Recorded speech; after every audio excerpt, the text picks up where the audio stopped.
전쟁과 평화, 여러분 아마 장편 소설을 기억을 하실 겁니다. 러시아의 톨스토이가 쓴 장편 소설인데 아마 한 번쯤은 다 읽어보셨던지 아니면 줄거리라도 여러분들이 다 아실 것입니다. 자, 그런데 여러분, 우리가 진정으로 톨스토이의 이 전쟁과 평화의 책을 정말 읽었을까요? 러시아로 된 책이기 때문에 그 책을 우리가 읽을 수가 없습니다. 러시아어를 모르기 때문에. 그래서 그 책을, 번역된 책을 우리가 읽게 되는 것입니다. 자, 그런데 여러분, 이 번역하는 과정에 늘 문제가 있습니다. 번역하는 단계를 거치다 보면 그 책에서 말하고 있는 본질은 이렇게 사라질 때가 있습니다. 그래서 우리는 작품을 액면 그대로 소화할 자유를 잃어버린 거죠. 이 부자유를 알고 있는 사람이 있을까요? 별로 없습니다. 그래서 우리가 이 전쟁과 평화의 그 내용을 액면 그대로 우리가 다 읽고 있는 것은 아니라는 겁니다. 그런데 우리는 그 액면 그대로 소화할 자유를 잃어버렸지만 그것을 알고 있는 사람은 별로 없다 하는 것입니다. 여러분, 자유라고 하는 것은요, 우리 사람에게 있는 가장 고귀한 욕망입니다. 누구나 자유스럽게, 자유하게 그렇게 다 살아가야 될 우리들이라는 거죠. 자, 그런데 우리가 흔히 말하는 이 자유라고 하는 것은요, 개념이 조금씩 다릅니다. 자유와 자유하다와 자유케 하다의 개념이 다른 것입니다. 그래서 자유에도요, 변증법적 원리가 있다고 합니다. 세 가지 원리를 이야기를 합니다. 첫 번째 원리는 뭐냐 하면 계약 안에서의 자유입니다. 이 계약 안에서의 자유라고 하는 것은 뭐냐 하면 법과 질서의 보장을 받는 자유를 의미를 합니다. 이 법과 질서의 자유가 보장되지 않으면 자유라고 하지만 항상 불안을 수반하게 마련인 것입니다. 그래서 많은 철학자들이 자유를 이야기를 하면서 반드시 불안의 개념을 함께 생각하는 것이 바로 그 때문입니다.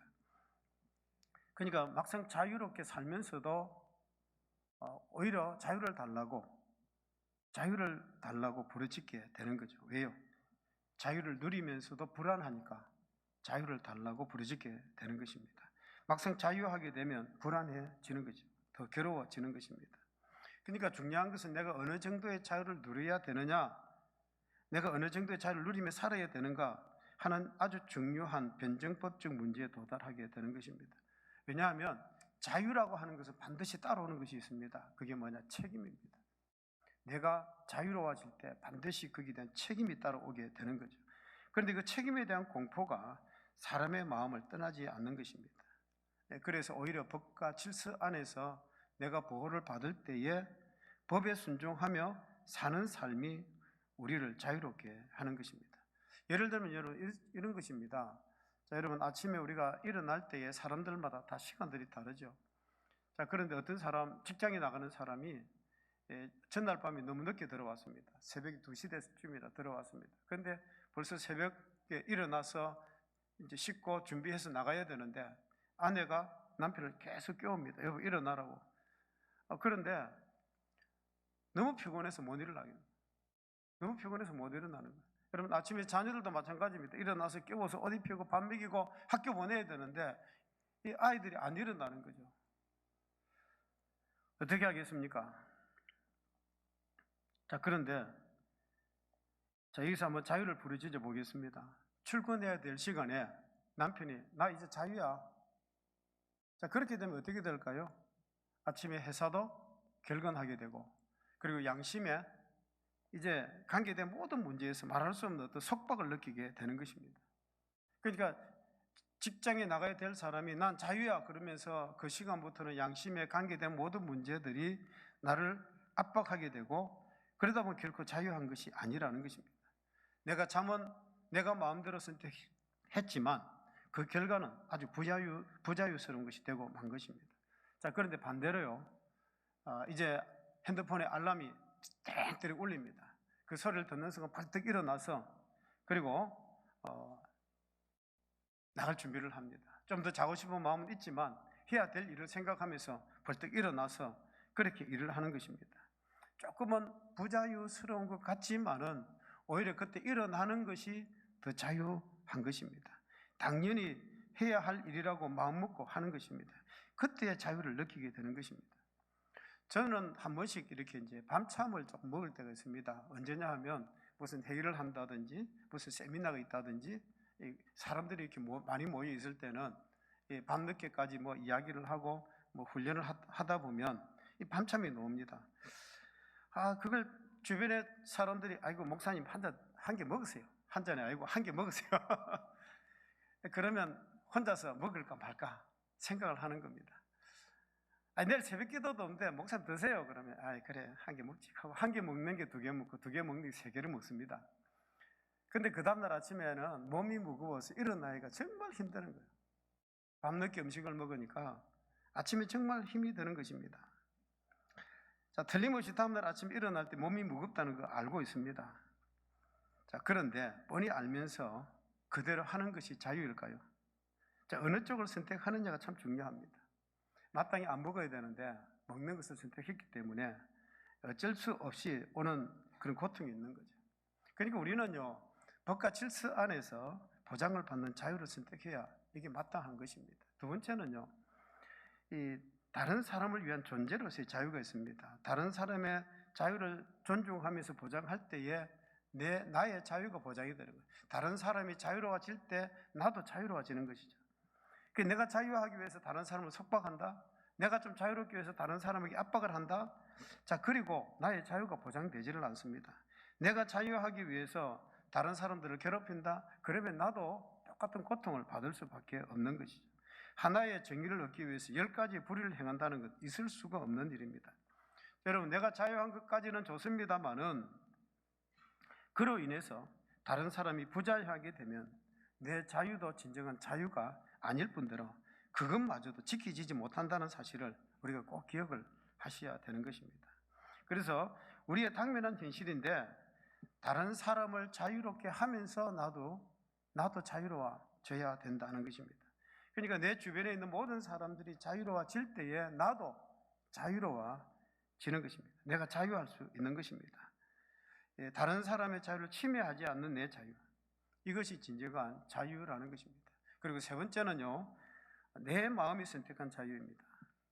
이 내 마음이 선택한 자유라는 것은 철학적인 자유라고 말씀을 드릴 수가 있는데, 여러분 남이야 속박으로 볼 수 있는지 모르겠습니다만은 내가 내 마음이 선택한 그것이 바로 자유입니다. 예를 들어서 이런 겁니다. 우리 다혜가 연애 결혼을 했습니다. 그냥 연애 결혼입니다. 아니, 어떤 사람이 연애 결혼을 했습니다. 자, 여러분 연애 결혼을 했으면 그 연애 내가 선택했기 때문에 행복해야 되지 않습니까? 근데 통계 자료를 보면요, 중매로 결혼한 사람과 연애로 결혼한 사람의 이혼율이 누가 높을까요? 연애로 결혼한 사람의 이혼율이 훨씬 높습니다. 왜 그렇습니까? 어떠한 방법으로 결혼을 했느냐는 문제가 되지를 않습니다. 현재 나의 생활을 내가 선택해 나갈 때 그 선택은 하루하루 속에서 비로소 자유를 느낄 때 진정한 자유가 바로 거기 있는 것입니다. 언제 어떻게 한 선택일지라도 나는 그 선택 안에서 자유할 수가 없는 것입니다. 결국 자유의 문제는 뭐냐? 자유의 문제는 뭐냐면 심령상의 문제요, 영적인 문제요, 철학적인 문제인 것입니다. 그래서 문제는 모름지기 자유는 자유를 느끼는 자에게만 있는 것입니다. 무슨 말이냐 하면 여러분 감옥 안에 있는 사람이라 할지라도 무한한 자유를 느끼는 사람이 있는가 하면 어떤 사람은 자유롭게 살아가면서도 엄청나게 속박을 받으면서 살아가는 그런 사람이 있는 것을 보게 되는 것입니다. 자, 오늘 우리 읽었던 이 본문에도 가만히 보면 18년 동안 해당에서 귀신 들린 자가 있습니다. 예수님께서 해당에 가르치실 때에 한 불쌍한 여자를 보게 됩니다. 18년 동안 꼬부라져 꼽추로 살았던 여자입니다.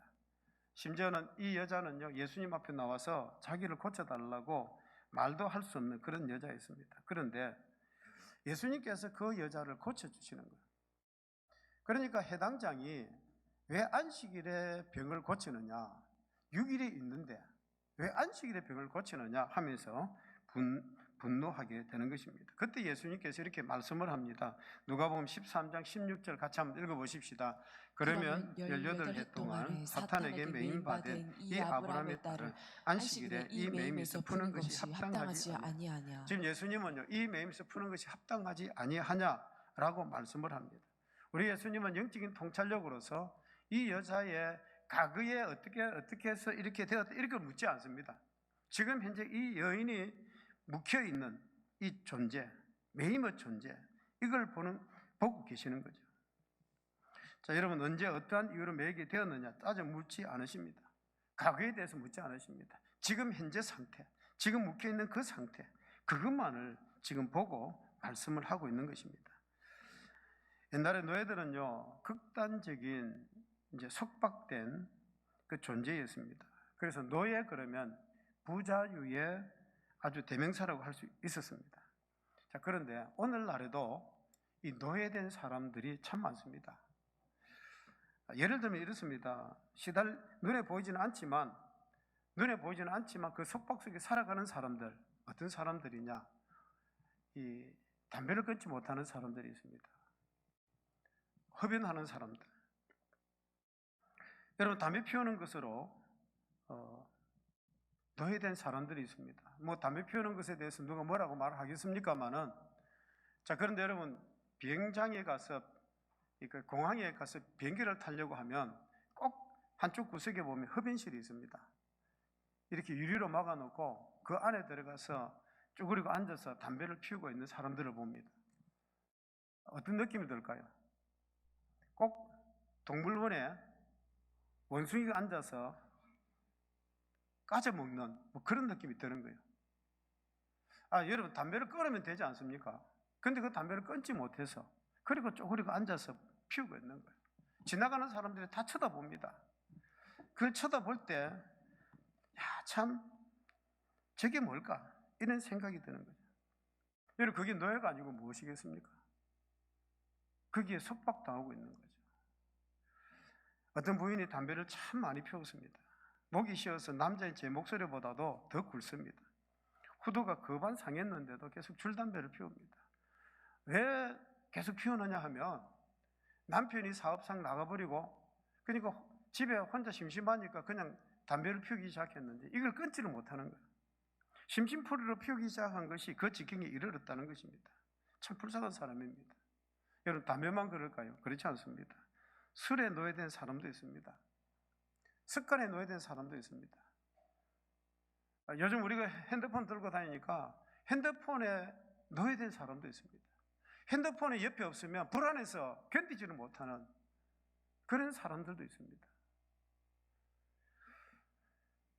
여러분, 어떤 사람은요, 자존심에 노예된 사람도 있습니다. 열등의식에 노예된 사람들.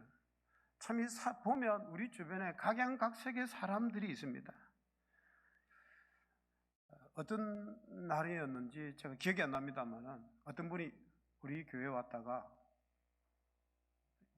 예배 드리다 그냥 나가버리신 거예요. 처음에는 그 이유를 몰랐습니다. 근데 나중에 이제 제가 들었습니다. 자기가 앉아있는 의자에 자기 옆에 아무도 앉지를 않더라는 거예요. 그래서 사람들이 자기를 무시한다고 생각을 하고는 그냥 나가버렸다는 거예요. 자, 여러분, 이런 사람은 어떻게 해야 되겠습니까? 뭔가 그 사람의 가슴에는요, 엉그러진 것이 있는 거예요. 그러니까 내가 옆에 있는데 왜 아무도 와서 내 옆에 앉지를 않을까? 이런 생각이 드니까 자기를 무시해서 그렇다고 생각을 하고 그냥 나가버린 거예요. 여러분, 우리는 쉽사리 돈의 노예가 되고 게으름의 노예가 됩니다.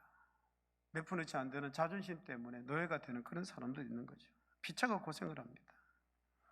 자, 여러분, 어쩌면 사람들이 살아가면서 자유에게 있는 그 자유를, 나에게만 있는 자유를 빼앗긴 지가 오래됐는지도 모릅니다. 누가복음 13장 11절 우리 같이 읽어보십시다.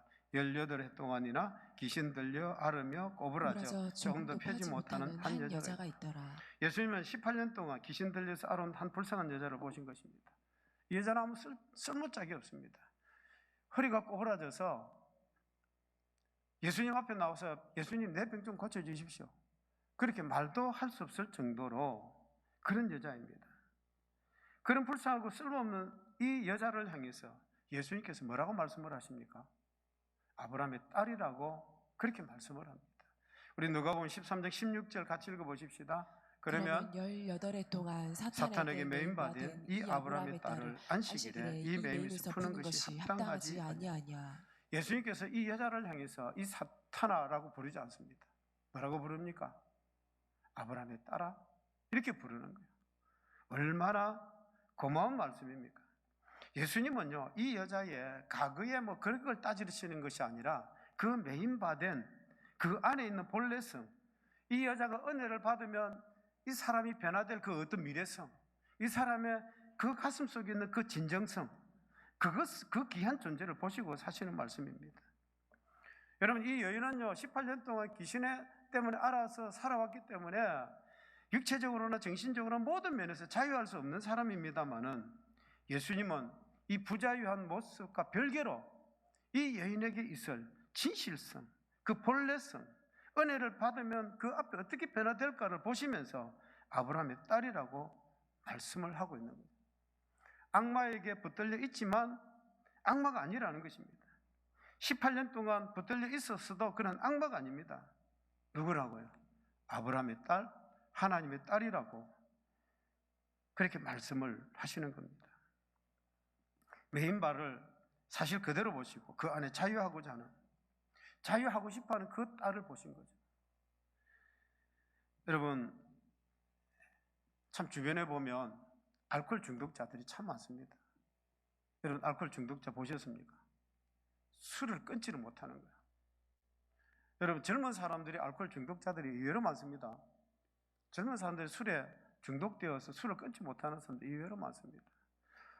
자, 그러면 술에 취한 사람, 술에 취해 있을 때는 상대하지 말아야 되겠지만 술이 깬 다음에는 이 본래의 모습으로 돌아옵니다. 자, 그렇다면 그 사람이 술 취한다고 술독입니까? 아닙니다. 사람입니다. 제가 아는 어떤 청년의 아버지는요, 술로 인해서 병들어 죽었습니다. 그래서 장례식을 치르고 나서 자녀들이 모여서 이렇게 약속을 했습니다. 우리 절대 술 마시지 말자. 그런데 그 아들 중에 한 명이 진짜 교회도 열심히 다니고 성실했습니다. 부지런했습니다.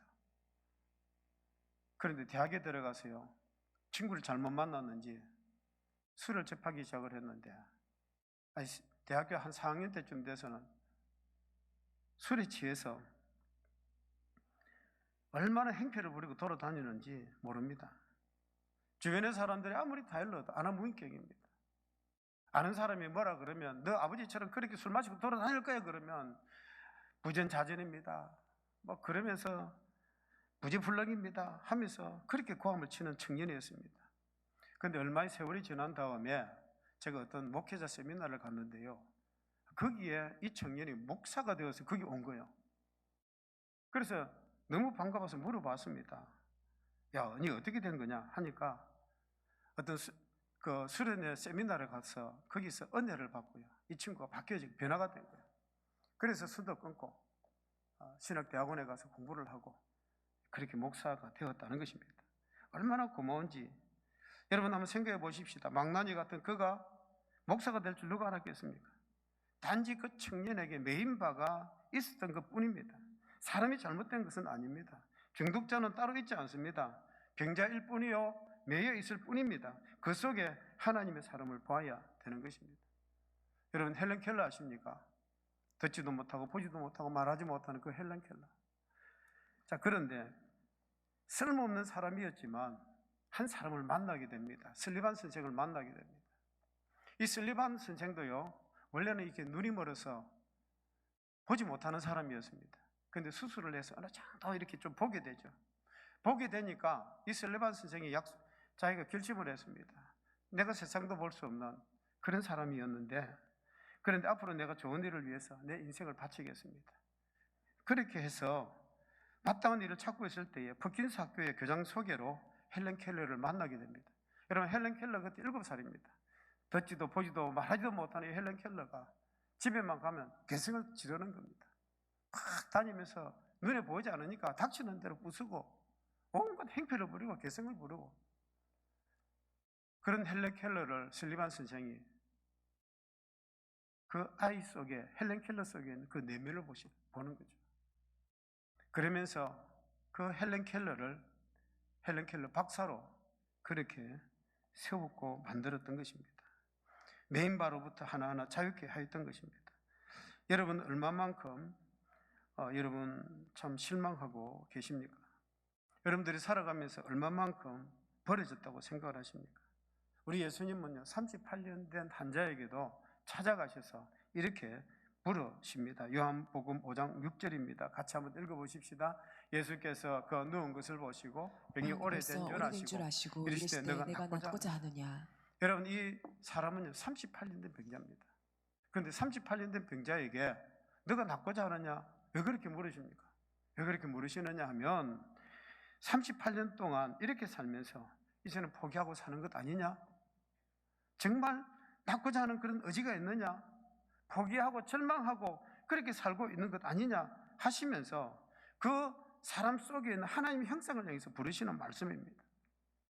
그리고는 예수님께서 자유케 하시는, 지휘해 주시는 것입니다. 자, 여러분 우리는 좀 많은 것을 생각하면서 새로운 시각으로 현실을 볼 줄 알아야만 되는 것입니다. 경제적으로 가난한 것이 문제가 아닙니다.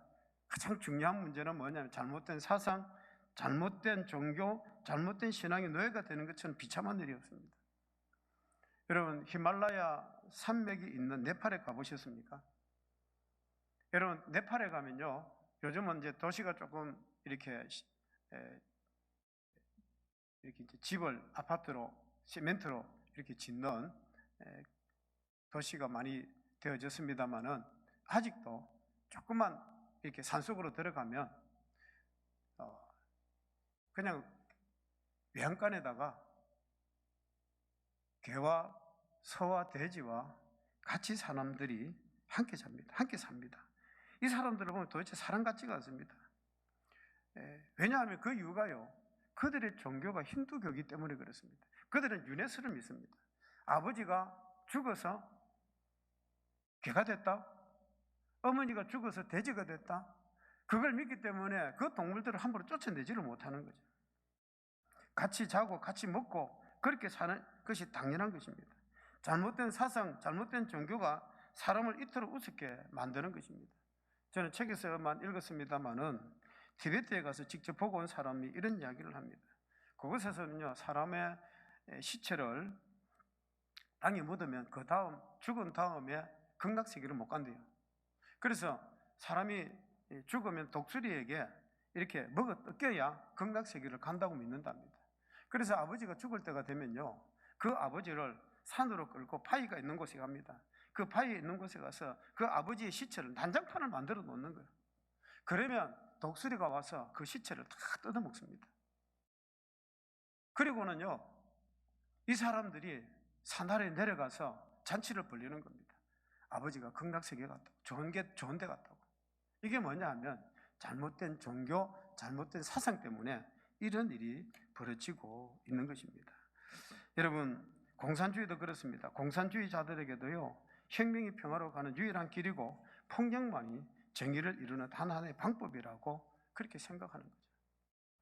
저는 이번에 국회의원 선거를 보면서 이런 것을 좀 느꼈습니다.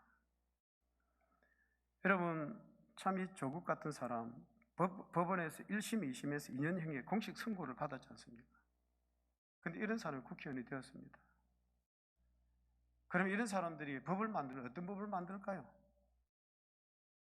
자기 자식들은요 억지로 개천의 용으로 만들고 여러분의 자녀들은요 개천의 피레미로 성사리로 만들어버릴 거예요. 국회의원은 뭐 하는 사람들입니까? 법을 만드는 사람. 여러분 우리 울산에도 시의원이 있습니다. 시의원이 하는 짓이 뭡니까? 법을 만드는 사람입니다. 예산을 집행하고 예산을 계획하고 법을 만드는 사람들이 그 사람들입니다. 법을 만들 때 저거 입맛대로 다 만들어버리면 권력 가진 사람, 그 사람들만 잘 살기 위해 법을 만드는 거예요. 그럼 우리는요 비참해지는 거예요. 자식 셋을 모두 미국에 보내서 미국 시민권을 다 취득하게 해놓고요 자기는 미국을 칠천지 원수로 여기면서 반미 미군 철수를 부르짖는 썩이 시뻘건 그런 사람들이 국회의원이 된 거예요.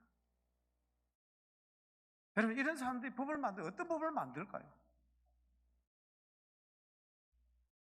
직전검사 부부가 변호사로 개업을 해서 전국의 수많은 서민들에게 피눈물을 흘리게 한 희대의 금융 사기꾼을 빌런해가지고 40억을 1년 만에 40억을 버렸대요. 우리가 생각이나 해볼 일입니까? 그런 사람들이 국회의원이 된 거예요. 그러면 우리들의 삶은요, 한마디로 말하면 비참해지는 거예요. 여러분, 잘못된 사상에 붙들려 있다 보면 잘못된 습관, 잘못된 철학, 정말 무서운 것입니다. 여러분, 우리가 이런 사상에서 벗어나야 돼요. 정말 하나님의 말씀으로 이 나라가 바로 세워져야 되고 도덕과 윤리가 있어야 되고 하나님 법 앞에서 모든 사람이 공평해야 되는 거예요. 그런데 공평하지 않는 법을 만들어서 그들이 권력을 쥐버리면 우리 같은 사람은요, 평생을 고생하면서 살 수밖에 없는 거죠. 오늘 본문 말씀에 나오는 이 여자는 18년이나 귀신에 매여 있었습니다. 이 유다 사람들은요, 종교적으로 참 형식적이고 비도덕적이고 위선적이고 폐쇄적이었습니다. 근데 이 사람들이 잘못된 종교, 이 사상에 매인 나머지 정말 귀한 일을 했지 않습니까? 안식일에.